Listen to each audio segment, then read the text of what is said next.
She thought marrying a charming 60-year-old American expat would free her from poverty, only to discover a shocking secret about her husband just 10 days later that made her question the choice she had made. It all started when Maria dreamt of escaping the endless cycle of poverty. Every morning before sunrise, she would stare at the cracked ceiling of her tiny Manila apartment, listening to the drip, drip, drip of rainwater finding its way through the worn roof. This wasn't the life she had imagined for herself at 24. One day, she whispered to herself, "I'll sleep in a house that doesn't leak."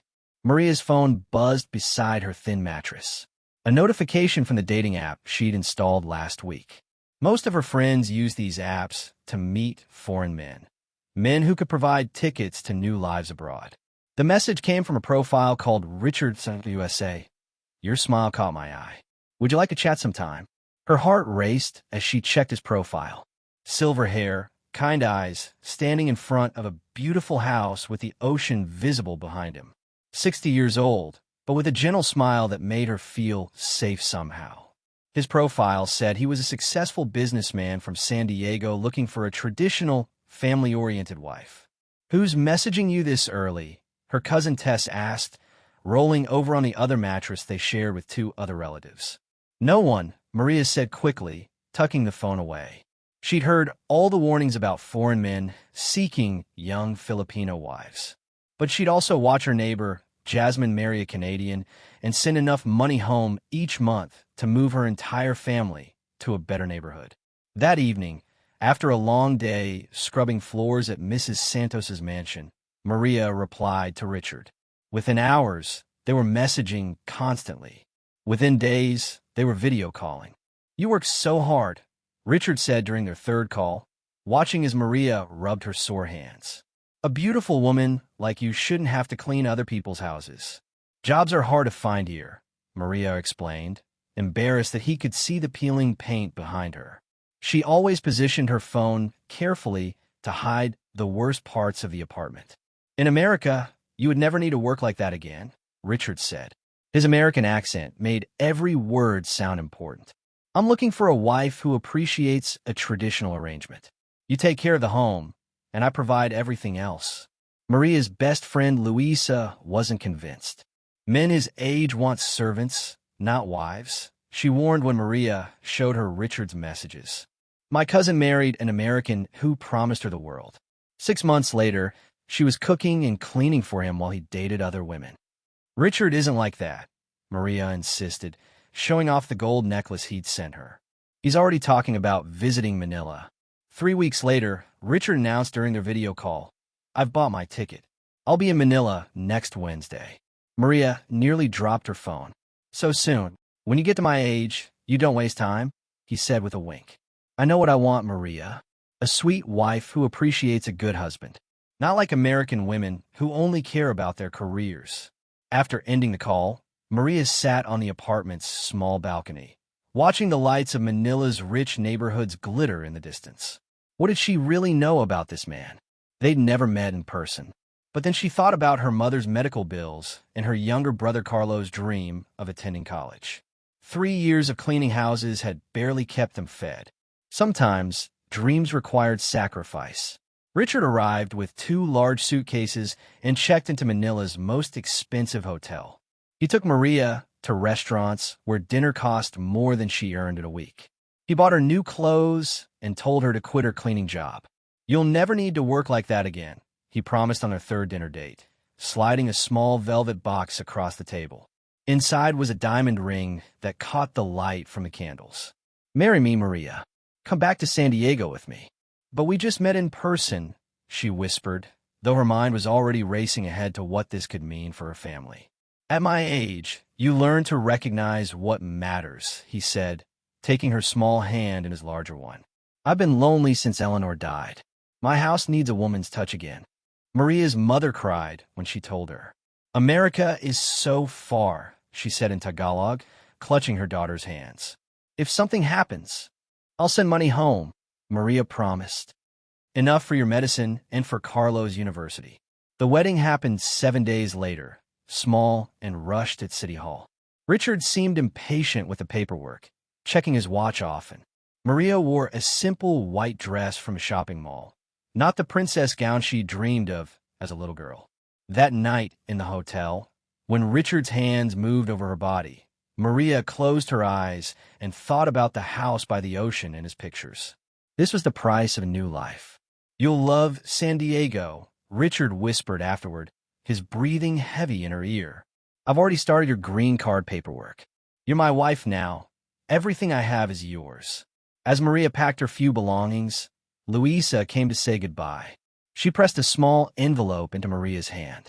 "My cousin in Los Angeles," she explained quietly. "Her phone number, and some dollars I saved, just in case." "I won't need it," Maria said confidently, but tucked the envelope into her suitcase anyway. At the airport, her family gathered. Mother, father in his wheelchair, younger brother Carlo. Her mother couldn't stop crying. "I'll be fine," Maria assured them, fighting back her own tears. "Richard will take care of me. I'll call as soon as I land." As the plane lifted off, Maria watched Manila disappear beneath the clouds. The leaking ceiling, the cleaning jobs, the unpaid bills, all gone. Ahead was America, a big house, and a husband who wanted her. She'd be foolish to question such luck. Beside her, Richard patted her hand and returned to his newspaper. 10 days married, and Maria was flying toward a new world she knew nothing about. The mansion's massive front door swung open, revealing a house bigger than Maria had imagined possible. Sunlight streamed through floor-to-ceiling windows, illuminating polished marble floors and furniture that looked too perfect to be used. The scent of lemon cleaner hung in the air. No trace of cooking or living. "Welcome home," Richard said, setting down their luggage in the enormous entryway. "What do you think?" Maria stood speechless, taking in the spiral staircase and crystal chandelier. The entire building where her family lived in Manila could fit inside this entrance hall. "It's beautiful," she finally managed. "Like a palace." Richard smiled proudly. 5 bedrooms, 4 bathrooms, and the best view of the Pacific in the neighborhood. He checked his expensive watch. "I need to make some business calls. Why don't you explore? Everything here is yours now, too." Left alone, Maria wandered from room to room, running her fingers over leather sofas and marble countertops. Despite its size, the house felt strangely empty. No family photos, no books left open, no coffee cups forgotten on tables. It resembled the display homes she'd once cleaned, not a place where people actually lived. In the master bedroom, Maria began unpacking her small suitcase. Opening a drawer to place her clothes inside, her fingers touched something. Photographs hidden beneath silk scarves. A beautiful blonde woman smiled up from the images. On the back, written in elegant handwriting, "Eleanor, 1999. "My late wife," Richard said from the doorway, making Maria jump. She hadn't heard him approach. "You can use different drawers if you prefer." "No, it's fine," Maria said quickly, moving her things to another drawer. She was very beautiful. That evening, Maria used Richard's laptop to video call her family. Her mother's worried face appeared on screen, pixelated by the poor connection in Manila. "The house is amazing," Maria told her in Tagalog. "So big and clean." "Are you happy?" her mother asked. "Is he treating you well?" Before Maria could answer, Richard appeared behind her. "English in my house, please," he said with a tight smile. "You need to practice if you're going to fit in here." Later, as Richard slept beside her, Maria stared at the ceiling. In 10 days of marriage, she realized she knew almost nothing about this man, his daily routine, his work, his friends, his past. Tomorrow, she decided she would learn more. Morning arrived with unexpected noise, voices downstairs, laughter, the clatter of dishes. Maria dressed quickly and followed the sounds to the kitchen.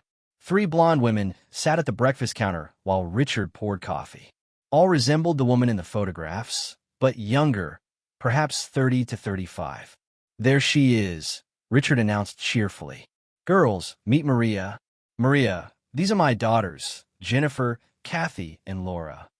Maria froze in the doorway. "You didn't tell me you had children," she said softly. "Didn't I?" Richard looked surprised. "Well, now you know. They're visiting for the weekend." The daughters studied Maria with cold eyes. Jennifer, the oldest with sharp-cut blonde hair, spoke first. "So your wife number 5. Or is it 6 now, Dad?" Richard's laugh sounded forced. "Jenny has a strange sense of humor. Coffee, Maria." Throughout breakfast, the daughters spoke rapidly, using slang Maria couldn't understand. They asked nothing about her life or family. When Maria mentioned Manila, Laura rolled her eyes. "Another mail-order bride?" she whispered to Kathy, not quietly enough.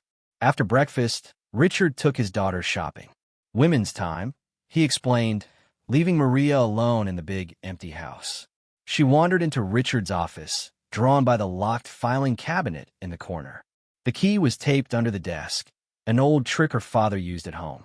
Inside, Maria found folders labeled with women's names.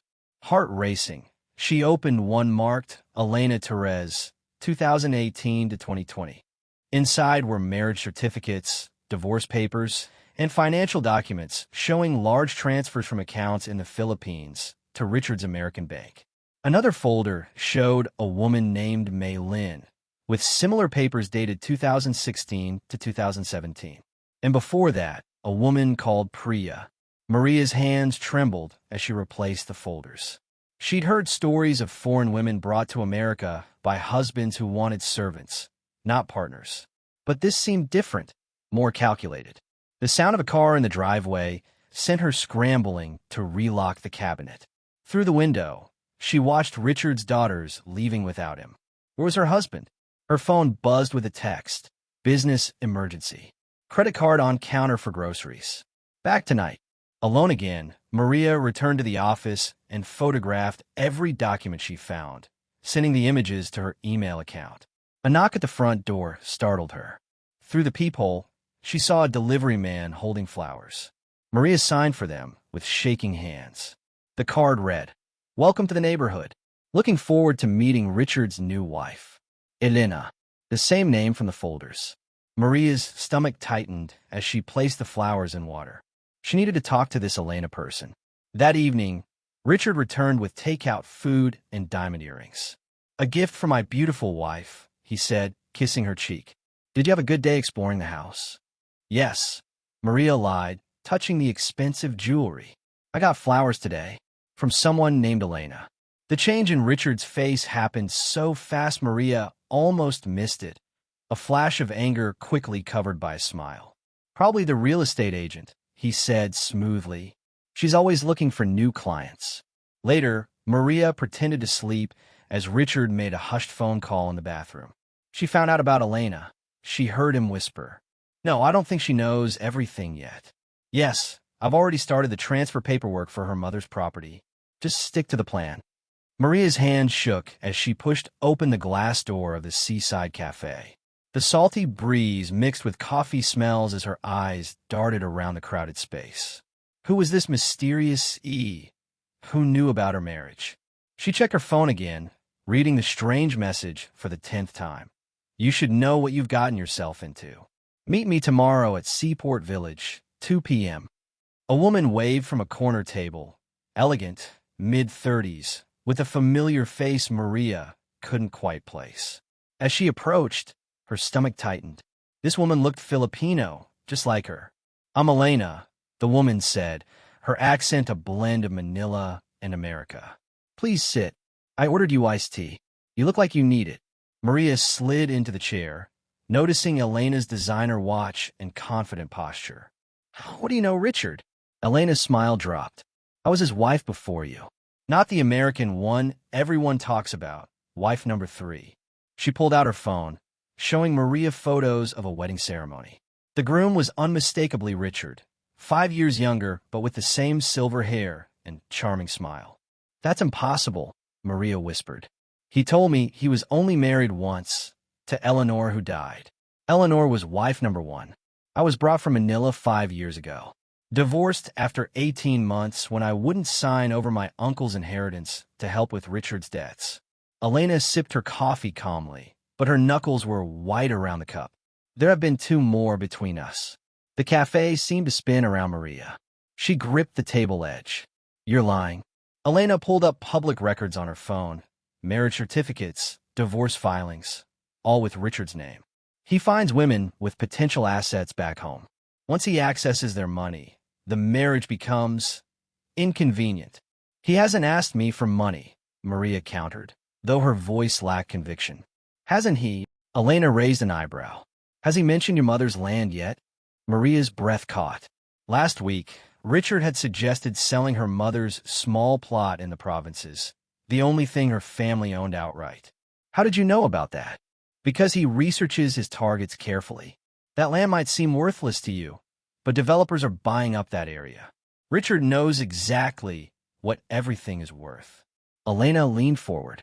Check his desk. Third drawer. He keeps files on all of us. The waitress brought another round of drinks, eyeing their intense conversation curiously. Maria barely noticed, her mind racing through memories. Richard's questions about her family's assets, his sudden interest in Philippine real estate, his insistence she called her mother about investment opportunities. Why are you telling me this? Maria finally asked. Because no one warned me. Elena's composed exterior cracked slightly. And because last month, I saw him at a Filipino community event, photographing young women. He's already planning for wife number 7. Maria's phone buzzed, a text from Richard asking where she was. She silenced it with trembling fingers. What happened to the others? The wives after you. Jasmine went home to Cebu with nothing.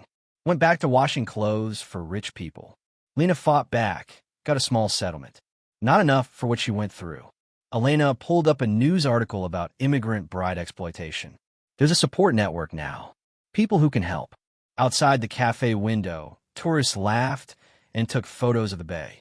Normal people with normal lives. A week ago, Maria thought she was becoming one of them. I should go. Maria stood abruptly. He'll be suspicious. Elena handed her a business card with a phone number handwritten on the back. The second number is my personal line.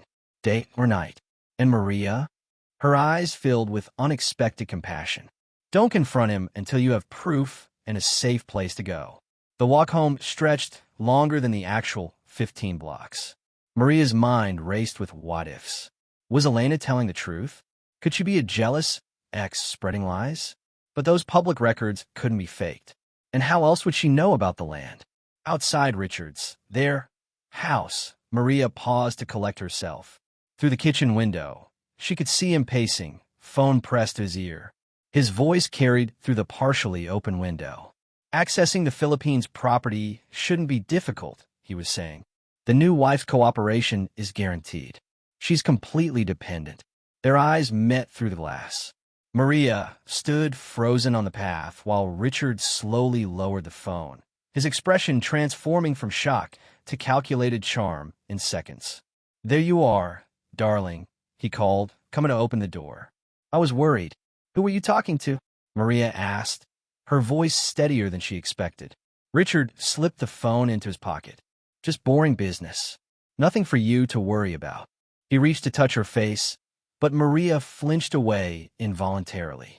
His eyes narrowed slightly. You shouldn't eavesdrop, you know. It makes it difficult to surprise you with the investments I'm making for our future.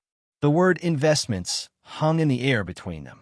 Maria forced a smile, suddenly aware she was playing a very dangerous game. I'm sorry, she lied. I'm just tired from shopping. As Richard turned to pour her a glass of wine, Maria caught sight of his desk across the living room, the third drawer slightly ajar. Inside her pocket, Elena's card seemed to burn against her skin. Tell me about your day, Richard said, handing her the wine. His smile didn't reach his eyes. Maria took a sip, buying time. Tonight, while he slept, she would search that drawer. And tomorrow she would decide who was lying. But as Richard steered her toward the bedroom, his hand possessive on her lower back, a terrifying thought surfaced. What if she was already too late to escape? Every diamond bracelet felt like another chain. Maria stared at the sparkling gift Richard had just clasped around her wrist, the third expensive present this week. You deserve beautiful things, he murmured, kissing her neck while she struggled not to pull away. 7 days had passed since her meeting with Elena. 7 nights of searching for evidence while Richard slept. The locked drawer in his office remained her biggest challenge, but other discoveries painted a damning picture. hidden prenuptial agreements, photos of other Filipino women tucked in old books, a folder labeled Philippines Properties with her mother's village highlighted on maps. "I thought we might visit your family next month," Richard suggested casually over breakfast. "Help your mother with that land situation." Maria focused on buttering her toast, careful to keep her voice neutral. "What land situation?" "The property developers who've been pressuring her." His smile was concerned. "Perfect. You mentioned it when we first met." She hadn't. "That's so thoughtful," she lied, adding another mental tally to Elena's credibility score. The doorbell interrupted them. Richard frowned. He hated unexpected visitors, but went to answer. Maria quickly snapped photos of the property documents with her secret second phone, purchased with cash and hidden inside a box of feminine products Richard would never touch. "Maria." Richard's voice carried a forced cheerfulness. "Look who stopped by." His eldest daughter, Jennifer, stood in the entryway, designer sunglasses pushed up into her blonde hair. At 32, she was 8 years older than Maria. "Just in the neighborhood," Jennifer said with a tight smile. "Thought I'd check how the newlyweds are doing." Maria offered coffee while the two made stiff small talk. Jennifer's visits always felt like inspections. "Dad, can I borrow you for some car advice?" Jennifer finally asked. They stepped outside to her luxury SUV, leaving Maria alone. She moved quickly to the window, watching them argue beside the vehicle. Richard gesturing emphatically, Jennifer shaking her head. Thinking they were out of earshot, their voices grew louder. "Fourth Filipino girl in 6 years," Jennifer was saying. "The family lawyers are asking questions about the money transfers." "My finances are none of your business," Richard snapped. "Or theirs. It becomes my business when you're burning through mom's inheritance with these foreign bride schemes." Maria backed away from the window, heart pounding. Another piece of the puzzle clicked into place. That afternoon, while Richard napped, Maria finally found her opportunity. His keys lay on the bathroom counter while he showered. Working quickly, she made an impression of the office key in a bar of soap, returning the original before he noticed. The next day, she visited a locksmith recommended by Elena, claiming she'd lost her desk key. With the copy in hand, Maria waited for her moment. It came 3 days later when Richard left for his golf game. The third drawer opened smoothly, revealing meticulously labeled folders. Maria Flores, Assets and Strategy. Lena Reyes, Legal Vulnerabilities. Elena Santos, Settlement Limits. Her fingers trembled as she photographed every document, finding her own marriage certificate alongside a second version with different terms. Papers authorizing Richard to act as her financial representative. Forms she'd signed, thinking they were immigration documents that actually transferred property rights. A text from Richard's golf partner flashed on her phone, the one Richard insisted she carry. Game ending early. Richard headed home. Maria rushed to replace everything, nearly dropping the folders in her panic. As she locked the drawer, the front door opened. "Hello," Richard called out. "Maria?" She stepped out of the office, schooling her features into a smile. "You're home early. I was just dusting." His eyes moved past her to the office door, then back to her face. Something in his expression had changed. "My allergies," she added, faking a sneeze. That night, Maria lay awake beside him, planning her escape. The Filipino gardener had connected her with a paralegal who specialized in immigrant rights. The evidence was backed up in 3 different places. But she needed money. Richard controlled every dollar. Her chance came at breakfast when Richard announced, "I've invited my daughters for dinner Friday. Wear that blue dress they liked." Maria nodded, though all 3 daughters had mocked that dress. "I'll need to go shopping for ingredients. Can I have the credit card?" For the first time, Richard hesitated. "I'll come with you." "You hate grocery shopping," she reminded him. "Besides, don't you have that conference call?" He relented, but with conditions. "Just groceries. Keep the receipts." At the store, Maria bought everything needed for a Filipino feast, plus something else, a prepaid debit card, paid for with cash withdrawn while buying groceries. A small financial lifeline. The dinner party became Maria's testing ground. Richard's 3 daughters arrived, dressed expensively, their smiles not reaching their eyes. Such exotic food, commented the middle daughter, barely touching her plate. Dad loves ethnic cuisine now, Jennifer said pointedly. Among other ethnic interests, Maria served silently, pretending her English wasn't good enough to understand their rapid, slang-filled conversation. It was a technique Elena had suggested. People spoke freely around those they believed couldn't understand. Have you done the prenup trick yet? The youngest daughter asked Richard when Maria stepped into the kitchen. Lower your voice, he hissed. What? She barely speaks English, Jennifer scoffed. That's what you like about them, isn't it? Easy to control. Maria returned with dessert, smiling blandly. Inside, her mind recorded every word. Later that night, while clearing dishes, she deliberately broke one of Eleanor's china plates. Richard's reaction was immediate. A flash of rage quickly controlled. Clumsy girl, he said, gripping her wrist painfully. We'll have to be more careful with valuable things. The message was clear. She was replaceable. The china wasn't. The next morning, Richard announced their trip to the Philippines had been moved up. We leave next Thursday. I've already called your mother. Maria nodded, panic rising. Once in the Philippines, away from American laws and witnesses, what might happen? She waited until that night, when his sleeping pill had taken effect. In their darkened bedroom, Maria finally spoke the truth. I know about Elena. About all of them. Richard's eyes flew open, sleep instantly gone. He sat up slowly. What are you talking about? Your previous wives. The real estate scams. The prenup trick. Her voice remained steady despite her racing heart. Richard's facade cracked, then reformed into something colder. Who had you been talking to? Does it matter? I've seen the files. The documents. I know what happens in the Philippines isn't a vacation. It's you pressuring my mother to sign over land you already have plans for. He moved with surprising speed for his age, gripping her arm. No one will believe you. A poor girl from Manila, desperate to stay in America. They'll say you'd invent anything. What Richard didn't know, Maria's second phone was recording every word from beneath her pillow. Let go of me, she said quietly. You signed a prenup. You have nothing. Without me, immigration sends you back to your miserable life washing floors. That's not how American law works. Maria pulled free, and I'd rather wash floors than be your prisoner. Richard's laugh was ugly. Tomorrow we're still flying to the Philippines.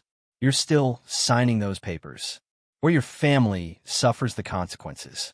His threat hung in the darkness between them. Maria felt something inside her shift. Fear transforming into determination. We'll see, she answered, turning away from him. As Richard eventually fell back asleep, Maria silently packed a small bag and sent 3 messages, one to Elena, one to the paralegal, and one to Jennifer with an attachment of her father's complete files. Before sunrise, she would be gone from the Golden Cage.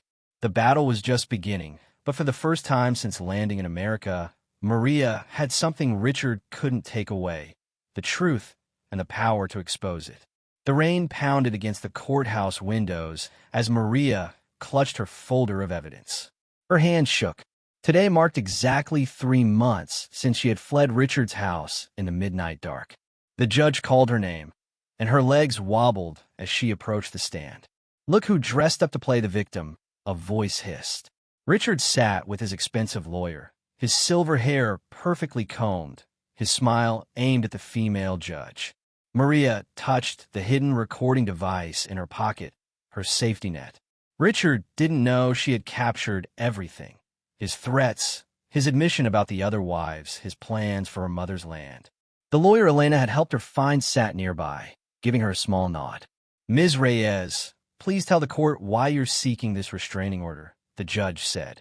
Maria's throat tightened. She had practiced this speech for weeks, but facing Richard made the English words jumble in her head. She closed her eyes and pictured her mother's small kitchen back home, finding strength in the memory. Richard married me with a plan, she began, her voice growing firmer with each word. I was wife number 4 from the Philippines. He finds women like me, takes our family's money, then throws us away. Richard's smile never faltered, but his eyes turned cold. His lawyer stood to object, But Maria held up her phone. "I have proof." The recording played, Richard's voice crystal clear as he discussed her village simplicity with someone, laughing about how easily he could manipulate her into signing over her mother's land. The courtroom fell silent. The judge's expression hardened as she listened. Afterward, in the hallway, Maria pressed herself against the wall, her heart racing. The restraining order had been granted. Richard couldn't come near her home, her work, or her mother back in the Philippines. But Maria felt hollow inside. The victory seemed small compared to all she had lost. "You did it." Elena appeared beside her, squeezing her arm. "You broke the cycle." "He still has everything," Maria whispered. "His house, his money." "Not everything." Elena handed her a business card. "My cousin works at Immigrant Services. They can help you stay in America without Richard. And this lawyer thinks you have a case for fraud." That night, Maria couldn't sleep in the tiny room Elena's friend had offered her. She stared at the water stain on the ceiling, shaped like her home country. Her phone buzzed. A message from Jennifer, Richard's youngest daughter. "I believe you. Dad did the same to my mom. Can we meet?" The coffee shop buzzed with morning customers. Maria arrived early, choosing a table where she could watch the door. When Jennifer walked in, Maria barely recognized her without the fancy clothes and makeup she'd worn at Richard's house. "I found these," Jennifer said, sliding a folder across the table. "Dad's divorce papers. All of them. 5 wives in 12 years. 2 from the Philippines, 1 from Vietnam, 1 from Thailand, and my mom." Maria's fingers trembled as she opened the folder. Photographs of women, all with hopeful smiles, all holding Richard's arm like he was their lifeline. Prenup documents with nearly identical wording. Bank transfers to overseas accounts. "Why are you helping me?" Maria asked. Jennifer stared into her coffee. "He cheated my mom out of everything when I was little. Now she cleans houses 6 days a week with arthritis in her hands." She looked up, her eyes hard. "I want him to stop." 2 weeks later, Maria sat in a room with 5 other women. 2 she recognized from Jennifer's photos, Richard's previous wives. The others were immigrants like her, married to American men who had turned out to be predators, not saviors. A lady lawyer with kind eyes explained how they could file a group case against men like Richard. "It won't be easy," the lawyer warned. "But together, your stories are stronger." That evening, Maria received another call, Richard's bank. The account she didn't know existed, the one where her small monthly transfers to her mother had been diverted, had been frozen pending fraud investigation.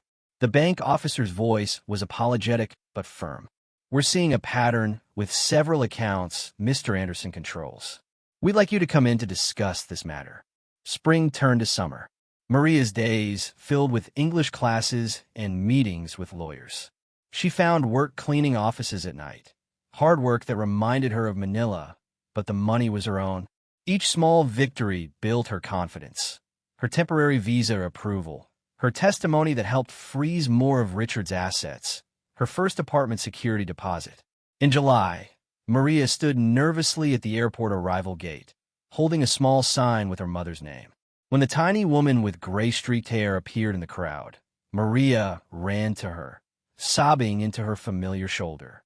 "Look at you," her mother said, touching Maria's face. "You've changed." That night, in Maria's small but clean apartment, they sat on the balcony watching fireworks from a distance. Her mother's suitcase contained little clothes, family photos, and the deed to their land, still safely in the family's name. "Richard came to our village," her mother said quietly. "He brought gifts. Try to convince me you were lying about him." Maria stiffened. "What did you do?" Her mother smiled, a fierce look Maria hadn't seen since childhood.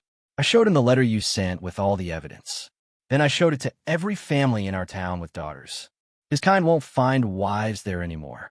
In September, Maria stood in front of a classroom of immigrant women at the community center. The same room where she had once sat, terrified and homeless. Now watch her speak with growing confidence. "The green card isn't worth your safety," she told them, passing out pamphlets about immigrant rights. "And men who target women from poor countries aren't looking for love." After class, Elena waited with exciting news. The lawsuit against Richard was moving forward, with 3 more women joining their case. Jennifer had found evidence of tax fraud in her father's business records. Richard's perfectly constructed world was crumbling, brick by brick. That evening, Maria sat on her small balcony, helping her mother tend to the potted herb garden they'd started together. Below, neighborhood children played in the fading light. Her phone buzzed with a message from her English teacher. She'd passed the nursing program entrance exam. All this fighting, her mother sighed, looking tired. Sometimes I wonder if coming to America was worth such pain. Maria looked around at her modest apartment, so different from the mansion Richard had promised. Yet something had blossomed inside her these past months, something stronger than the frightened girl who had boarded a plane with a stranger. "I came looking for someone to rescue me," Maria said, gently touching a fragrant basil leaf. "I never expected the person who would save me was myself." As darkness fell, Maria opened her new nursing textbook, the pages still crisp and full of possibility. The journey ahead would be difficult. The court case, her education, building a life from scratch. But for the first time since leaving her homeland, the future felt truly hers to shape. Her phone lit up with a new message. Another woman, recently escaped from a marriage suspiciously similar to hers, seeking advice. Maria's fingers hovered over the screen. The work of reclaiming her life was far from over, but in helping others find their strength, she had discovered her own power, worth more than any green card or golden cage a man like Richard could ever offer.